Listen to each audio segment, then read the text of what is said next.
Sweet கிரேவிங்ஸை control பண்ண முடியாதுங்க. அப்போ இந்த மாரி நம்ம ஹெல்த்தியா பண்ணி வச்சுட்டோம்னா, நம்மளுக்கு யூஸ்ஃபுல்லா இருக்கும். அதுக்கு நான் நட்ஸும், சீட்ஸும் கொஞ்சம் எடுத்துருக்கேன். பாதாம், முந்திரி, திராட்சை, கொஞ்சம் ஆலிவ் சீட்ஸு, கொஞ்சம் நான் சன்ஃப்ளவரு, பம்ப்கின் சீட்ஸ்லாம் எடுத்துருக்கேன். டார்க் சாக்லேட் எடுத்துருக்கேங்க. இது மேல ஊத்துறதுக்கு நல்லாயிருக்கும் டேஸ்ட்டு. இல்ல நார்மல் நம்ம சாக்லேட் கூட எடுத்துக்கலாம். இப்போ பார்த்தீங்கன்னா, எல்லாத்தையும் நான் லைட்டா வறுத்துட்டு நல்லா பிளெண்ட் பண்ணிட்டேன். நல்லா பிளெண்ட் பண்ணிட்டு தான் செட் பண்ணுறதுக்கு நல்லாயிருக்கும். இத லட்டாவும் பண்ணிக்கலாம். இல்ல இந்த மாரி நம்ம பண்ணிட்டு, சாக்லேட்ட நல்லா மெல்ட் பண்ணி மேல ஊத்திடலாம். மீதம் இருக்க சாக்லேட்டுக்கு இந்த மாரி நானு சிலிக்கான் ட்ரேல இந்த மாரி நட்ஸ் போட்டு இதையும் நம்ம ஊத்தி ஃபில் பண்ணி வச்சுட்டோம். ஒரு ஹவர்ல நல்லா செட் ஆயிடுங்க.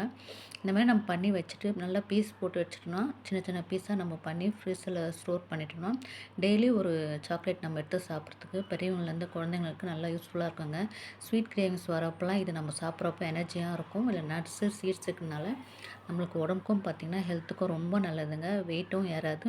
பட்ஜெட் ஃப்ரெண்ட்லியா நம்ம பண்ணிடலாங்க. மொத்தமா இதுக்கு ரொம்ப செலவும் ஆவாது.